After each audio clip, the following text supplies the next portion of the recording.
Primeiramente, é importante recordar o que é que está em jogo nessas eleições, né? Num certo sentido, essa eleição ela repete as duas eleições municipais anteriores, que é o quê? Em 2012, tá?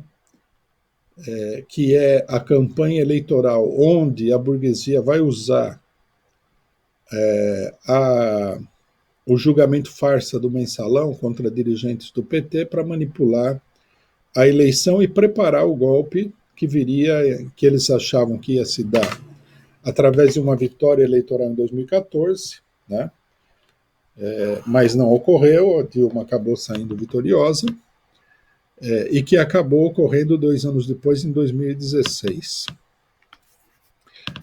O objetivo da burguesia naquela eleição era justamente enfraquecer o PT, né, para abrir caminho para a vitória eleitoral nas eleições presidenciais da ala golpista. Ala golpista, ou seja, MDB, PSDB, DEM e partidos associados, PDT, PSB também. Jogaram pesado, né, para que o PT não pudesse ganhar as eleições, era isso que estava em jogo, procurando enfraquecer o partido para demonstrar, para criar o clima necessário para as eleições de 2014. Aqui é importante destacar uma coisa que a maior parte da esquerda simplesmente ignora, até porque a maior parte da esquerda vive ou no mundo da lua, no mundo do mais deslavado oportunismo.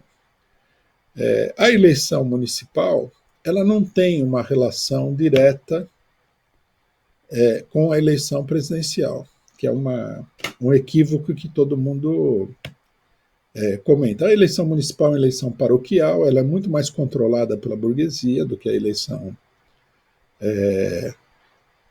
nacional, né, ou estadual.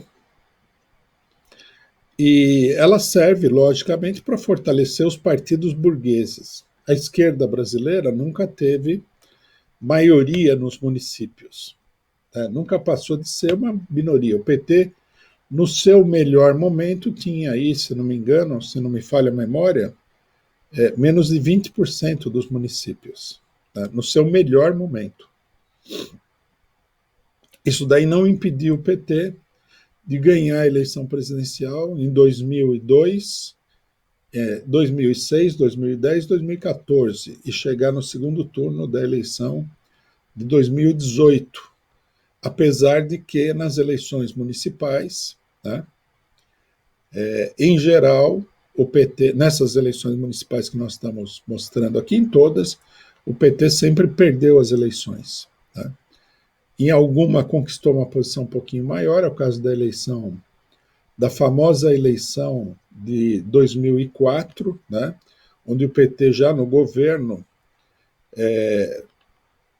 fez uma campanha eleitoral caríssima, né, assustou a burguesia com a dimensão da campanha eleitoral, e foi isso que levou à primeira denúncia do mensalão, né, a tentativa de quebrar o aparato do PT. O PT buscava aí conquistar uma posição independente no cenário político, né, e jogou todas as fichas na eleição de 2004 para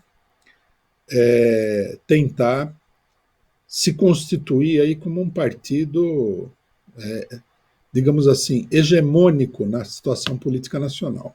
A burguesia, percebendo essa manobra do PT, disparou um tiro poderoso contra o PT com a denúncia de corrupção do mensalão, que levou à queda do então ministro da Casa Civil, José Dirceu, que era o grande articulador dessa política do PT e tudo mais.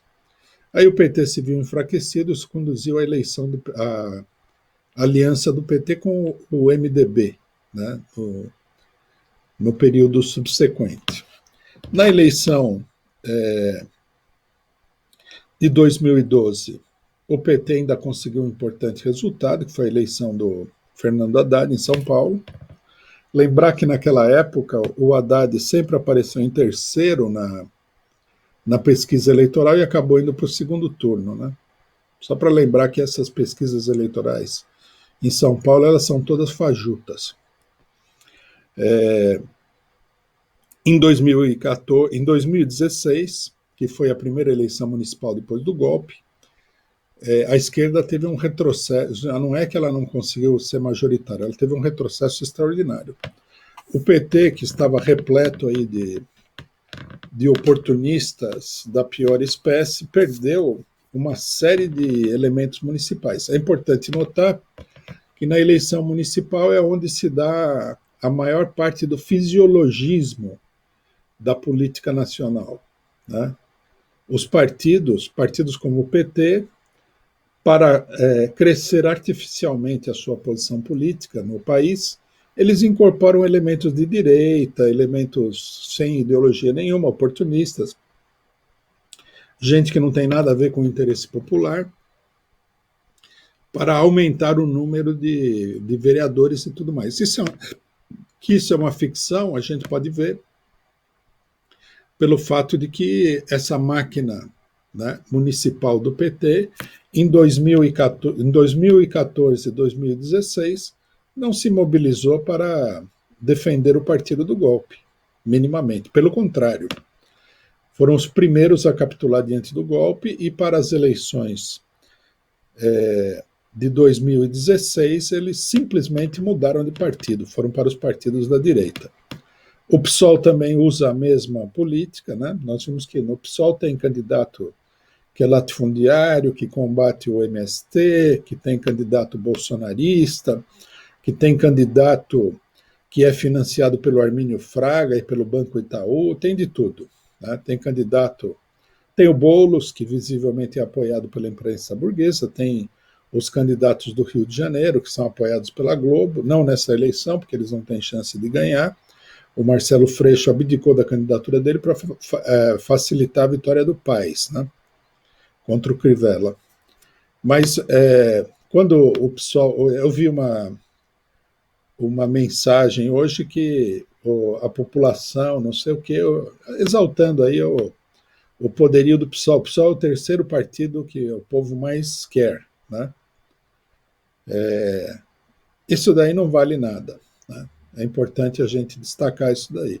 É todo um artificialismo, porque você construir um partido onde você coloca qualquer tipo de vigarista, coloca um bolsonarista, é apoiado pelo Banco Itaú e pelo Armínio Fraga, é apoiado aí por organizações de direita, como acontece com o Boulos em São Paulo e tudo mais, para conseguir voto, isso não significa uma força real. Isso daí significa simplesmente que você está disputando, né, no interior do aparato da burguesia, um lugar ao sol dentro, né, desse aparato e a serviço desse aparato. Um partido de verdade tem que ter um partido onde os militantes têm convicção daquilo que estão fazendo. Não é o caso nem do PT, nem do PCdoB e nem do PSOL. Na sua maioria, os candidatos são candidatos artificiais. Muita gente acha que saiu uma grande vitória da esquerda, e isso é bobagem. Então, em 2016, muitos desses candidatos fajutos abandonaram o partido porque o partido estava sendo atacado pela burguesia e toda a esquerda sofreu um enorme retrocesso político. Parece que o único partido de esquerda dos três maiores que não retrocedeu foi o PSOL, mas não retrocedeu nessa base, com candidatos direitistas, porque a campanha contra a esquerda naquele momento era uma campanha muito forte. Em 2018, nós vimos a campanha eleitoral. O PT, embora tenha sofrido um retrocesso gigantesco na eleição de 2016, estava novamente, né, na primeira posição da eleição de 2018 com a figura do Lula, que foi impedido de concorrer. Então, uma coisa que é importante deixar claro, até para que as pessoas não caiam nessas ilusões sem sentido, é que a eleição municipal não muda nada para a eleição nacional, né? Aí surge a pergunta, então por que os partidos perseguem com tanta fúria a eleição municipal? Nós temos que entender que a política burguesa, né, que é praticada por uma boa parte da esquerda, ela não é uma política de caráter ideológico, ela não é uma política que almeja aí uma verdadeira transformação social. Em grande medida, é um negócio. Você elege um prefeito, elege um número de vereadores, né? As pessoas que estão aí conseguiram um emprego muito bem remunerado, e esses empregos muito bem remunerados dão lugar a uma quantidade de outros empregos. Numa prefeitura, um partido vitorioso aí vai empregar 1.000, 2.000 pessoas, mesmo numa cidade relativamente pequena. É um grande negócio, é um grande cabide de empregos, né? E o pessoal luta por isso, né? Aí o cidadão fala assim: primeiro eu vou ser vereador, depois eu sou deputado estadual, deputado federal e quem sabe um dia chega a senador, que é ou talvez até governador ou presidente da república, sei lá o quê. Quer dizer, é uma escada para o carreirismo de elementos da pequena burguesia que não tem, ou não vem aí outro meio de ascensão social. Isso precisa ficar muito claro, isso daí é uma questão muito importante, né? Que normalmente é desconsiderado. Cria-se aquela fantasia cor-de-rosa de que o cidadão apresenta um programa totalmente impossível de ser realizado em condições normais dentro do regime capitalista, que ele sabe que se ele for eleito, ele vai, uma vez eleito, ele vai ter que negociar 90%, vai jogar 90% do programa, que já é ruim, na lata do lixo e vai negociar aqueles 10% com os partidos de direita. E assim, né, isso daí serve apenas e tão somente para manter, né, a continuidade do regime de opressão, de exploração que existe no país. E nada mais.